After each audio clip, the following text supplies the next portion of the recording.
Hello and welcome to another story recap. In this video we'll be recapping Techland's 2022 release Dying Light 2. Now naturally spoilers for this game are ahead, so if you don't want the plot ruined but would like to know a bit more about the game and how much it scored out of 100 on our unique gaming guide, then you can find my review up here. And always, if you like my video then please do hit subscribe. It takes 2 seconds and really does make these videos worthwhile for me. Before we begin, some background is needed ahead of the events of this game. The game is a sequel of sorts to the original Dying Light game released in 2015. Now the story doesn't directly relate to the events of that game, as it's set many years in the future, but it's still useful that you know a little bit about it. Like all good apocalyptic games, an outbreak of a new and mysterious infection occurs, specifically in a city called Haran. After the events of Dying Light, everyone in the city of Haran essentially dies, but the Global Relief Effort, GRE, who are in essence the game's equivalent of the real-life World Health Organization, managed to develop a cure over the following years and create a vaccine, ending the pandemic. However, them pesky scientists continued to experiment and study the virus, which then led to a second outbreak of a mutated strain. This caused a global event known as the Fall, which essentially wiped out most of the population in a pandemic far more aggressive in manner than the first one. The new strain is immune to the vaccine, but its effects can be suppressed by ultraviolet light. Flash forward 15 years from the Fall and our game takes place. Most of the world's civilization has now fallen. Those who have survived lived in scattered settlements around the world. The game takes place in a fictional city of Villedor, which is widely believed to be one of the last and largest cities remaining on Earth. Our character is Aidan, a pilgrim. Now, a pilgrim is essentially a mailman on steroids. They are brave enough to travel between the safety of settlements to deliver messages and such, and Aidan has travelled to Villadore in search for his missing sister, Mia. Aidan meets with his friend Spike, a character who featured in the first game. He tells us that he has tracked down a person named Waltz and believes he is somewhere in Villedor. Flashbacks explain that Waltz is a scientist of sorts, and when Aidan and his sister Mia were children, Waltz conducted experiments on them alongside others. The flashbacks occur regularly throughout the story, but are patchy and difficult to decipher. Aidan heads to Villadore and meets with an informant named Dylan, who is said to have more information of Waltz and Mia. However, on the way, we are attacked by a volatile, which is a particularly aggressive and strong type of infected. The volatile bites and infects Aidan. Fucking excellent. The informant saves us, but is later wounded and gives us a GRE key, which is a tool which grants access to certain areas used by the Global Relief Effort during their experiments. After handing us the key, Dylan warns us that if Waltz gets his hands on this key, Villadore is doomed. He tells us to find a person called Lawan at the Fish Eye. Before leaving, we see Waltz arrive and interrogate the informant about the key before, very sadly, executing him. We're then spotted but manage to escape and arrive in Old Villadore. Now, Old Villadore is essentially a sub-town from the main town of Villedor, and I will be leaving a bad review on TripAdvisor, as when we arrive, the locals try to hang us due to our state of infection. We're saved by an unknown man who pretends to know us. Afterwards, the man reveals himself to be named Hakon and says that we were on the brink of turning, which is why the people were going to kill us. UV light and inhibitor injections managed to save us and delay our turning.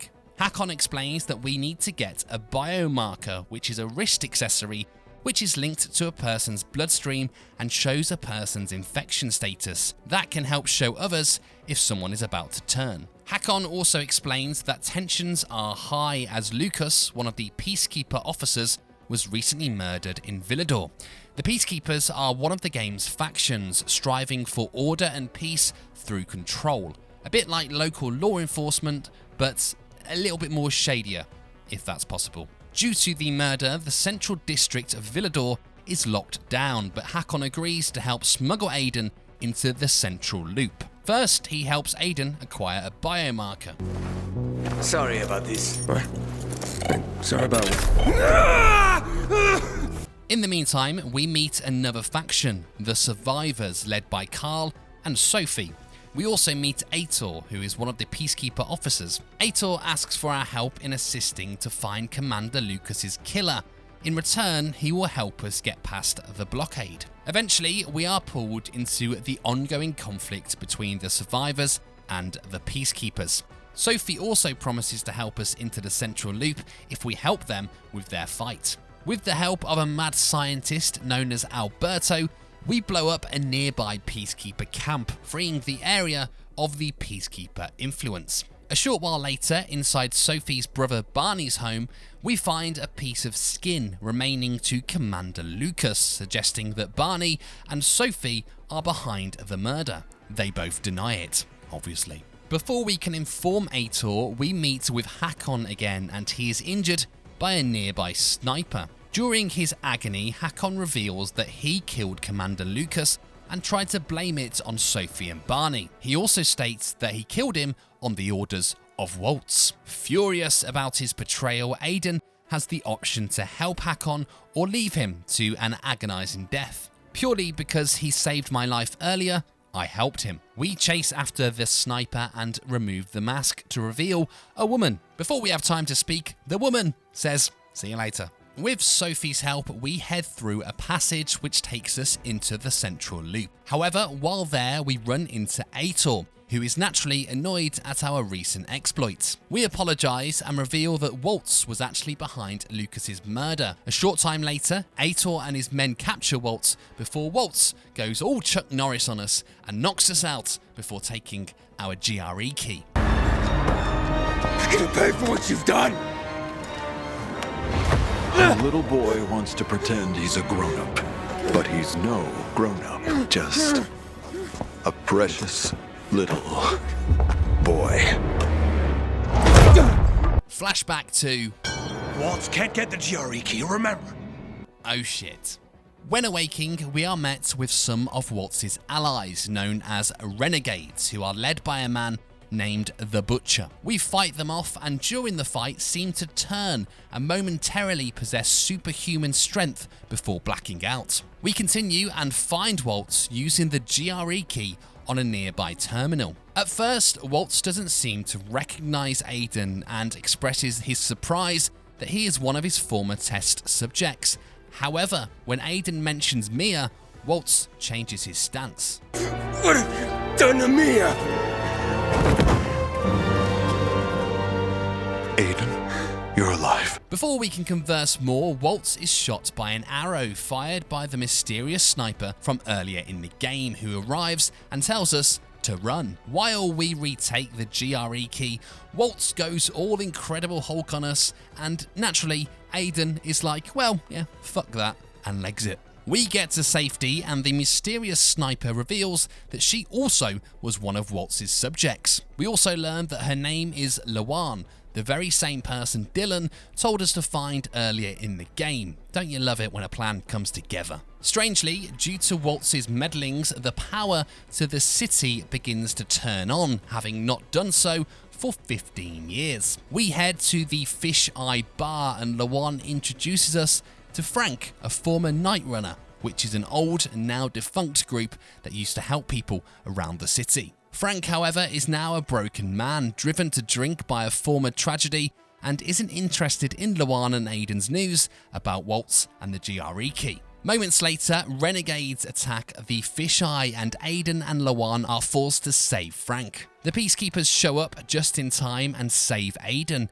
In the Central Loop, they are led by a man named Jack Matt. Jack tells us that he knows an old Gre scientist who might be able to help us find Waltz, but asks for our help first. Of course he bloody does. With the power restored to the city, he wishes to activate the old radio tower to be able to broadcast to nearby areas. To do this, we're first tasked with sourcing some UV lamps, which help repel the infected. We can acquire the lamps from a shady man named Juan. Oh, that rhymed. However, he expresses doubts about Jack and says he's up to something and has been for a while, and asks us to plant a bug on the radio tower so he can find out what Jack is up to. We can either accept or reject this offer. I, purely out of curiosity, chose to accept. We ascend through the radio tower and are attacked by a group of volatiles. The Peacekeeper unit are all killed. We survive and again momentarily possess Chuck Norris skills in order to fight off the infected. We continue the mission on our own and plant the transmitter and Juan's listening device at the top of the tower. Both Juan and Jack are pleased and tell us they'll be in touch to help us find Waltz soon. Of course they will. We meet Lawan again, who complains about her shoes. And I'm like, yeah, my sister is missing and I keep turning into Chuck Norris, but yeah, let's talk about your fucking shoes. Because we're a nice guy, we track down Lawan's old apartment and retrieve a pair of shoes. While doing so, we notice that Lawan used to be romantically involved with Hakon. Juan contacts us and tells us that half of the lamps that Matt ordered were taken somewhere else. We are sent to investigate but are spotted by Matt, who tells us that the lamps are being used to secure a nearby power plant before the renegades can seize it. Juan repays our help and tells us the location of the Gre Doctor, which is Old Villedor. You know that place where we started the game and tried to desperately get out of? Yeah, there. However, before we can head there, Juan sends us on another fool's errand to investigate Jack's activities. The errand leads us to an abandoned church. When there, we are ambushed by Hakon and some renegades. Hakon demands we hand over the Gre Key, which naturally leads to a fight. Because of our heavy plot armor, we defeat the attackers, and during our boss fight with Hakon, he explains the reason for his and Lawan's breakup, explaining that he left her and joined Waltz in order to protect her, as Waltz would have had her killed. He rambles on for a while, but to be honest, he bored me, so we continue our fight. Again, thanks to our plot armor, we win. Lawan then rocks up to claim her revenge on Hakon. We're given the option to let Lawan have her way, or to talk her out of it. For me, Hakon was a complicated character, but I'd already saved his life once, which for me made us even. I wasn't going to save him again. With Hakon gone, we continue our quest and find the Gre Doctor, who is called Veronica. Together, we head into a Gre facility called the Observatory in the hope of finding a lead on Waltz. Inside the facility, we discover Veronica's old desk and learn that she was a high-up ranking member of the Gre, not a lower-level doctor like she previously told us. She explains that she knew all about the experiments, stating that they believe children may be the key to a cure. But before their trials could be concluded, the virus broke out inside and they were forced to abandon the facility. During the escape, Veronica's young son sadly died. Deeper inside the observatory, we find a Gre database. Strangely, it holds no record of Mia, Aiden's sister, but it does hold a record of Aidan. We also learn about another facility, which is noted as becoming active again in the last few days, suggesting Waltz may be there. Perhaps more concerningly, we learn that when Waltz turned on the power, it initiated a fail-safe procedure, meaning missile strikes are set to be launched all across Villadore in an attempt to kill infected and stop the virus spreading. Before leaving, Waltz arrives and our hero and nemesis square off in a Chuck Norris versus Chuck Norris bout for the ages. Waltz eventually wins before Veronica comes to our aid, but the infection takes over us and we brutally murder her.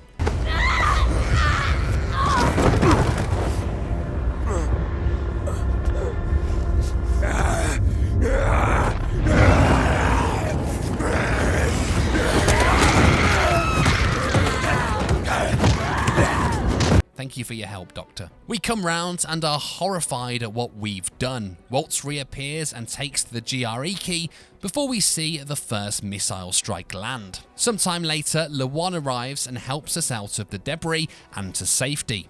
When back to fitness, we speak to Juan, who reveals that he's in league with the Butcher. However, claims that the Butcher isn't as bad as we think and isn't working with Waltz. After a friendly dangle over the side of a building, he sets up a meeting with the Butcher. We meet with Colonel Williams, also known as the Butcher, who tells us that he previously stopped the missile strikes before Waltz resumed them.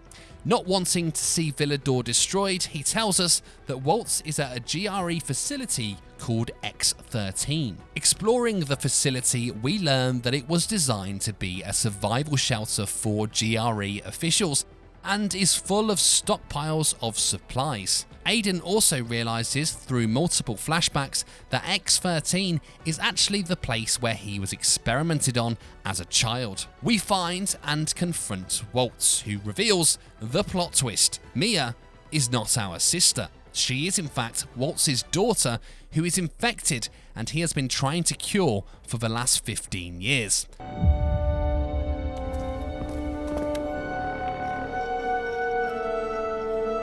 Got you. You won't hide.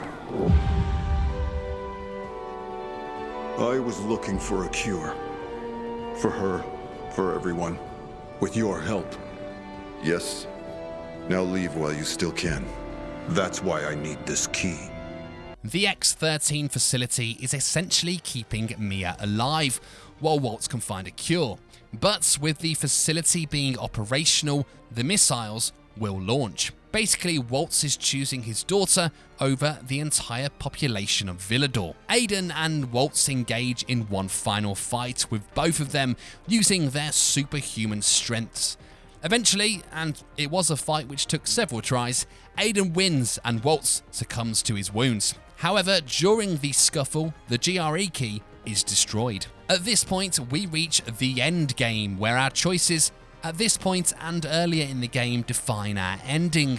I'll try and explain all the options best I can. Luan contacts us over the radio stating that she has rigged explosives to blow up the facility, which will destroy the building and stop the missile strikes, but also likely kill herself in the process. We have a choice to go and save Luan or to try and save Mia. By opting for Luan, Mia's fate will be unknown as she's left in the hands of a dying Waltz, but Luan will survive and escape the building with Aidan. However, X13 won't be destroyed, and in turn, the missiles are still launched, destroying Villedor and those within it. Aidan then leaves what is left of the city due to his infection and continues on the path of a pilgrim. If Hakon wasn't killed earlier in the game, he may also leave the city with Aidan. This is considered the bad ending. The best ending, and the one I got, comes if you try to save Mia.